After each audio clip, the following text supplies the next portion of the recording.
काल रात्री 8:30 वाजताच्या सुमारास काही नागरिक पोलीस स्टेशनला आले।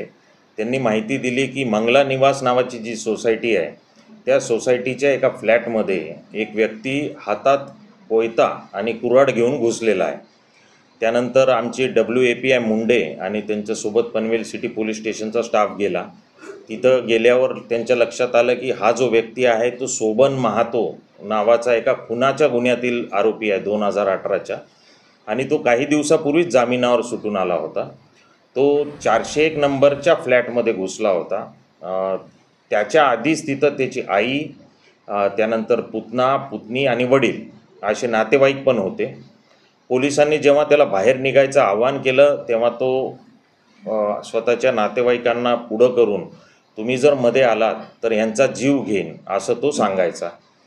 पोलिसांनी त्याला आवाहन केलं, त्यानंतर बोलण्यात गुंतून आतमध्ये प्रवेश करण्याचा जेव्हा प्रयत्न केला तेव्हा त्याने कुऱ्हाडीने आमचे पोलीस शिपाई पारधी यांच्यावर जीवघेणा हल्ला केला आणि आतून दरवाजा लावून घेतला।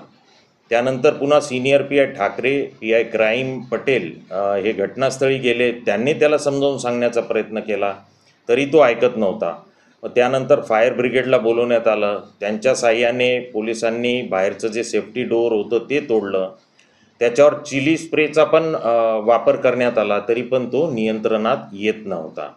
जेव्हा पोलीस दरवाजा तोडून आतमध्ये शिरले तेव्हा त्यांनी त्याची एक 16 वर्षाची पुतणी आहे तिच्या गळ्यावर कोयता ठेवला आणि सांगितले की जर पोलीस जवळ येतील तर मी तिचा जीव घेईन।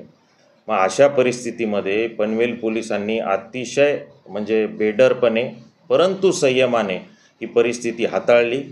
त्याला बोलण्यात गुंतवून ठेवून त्याच्यावर झडप घातली। झडप घेऊन त्याला ओव्हरपॉवर केलं आणि त्याच्या ताब्यातील पुतणीला सोडवलं। ही जेव्हा शारीरिक त्याला ताब्यात घेण्याचा, नियंत्रण मिळवण्याचा प्रयत्न करत होता तेव्हा त्यांनी त्याच्या हातातील कोयत्याने वार केले।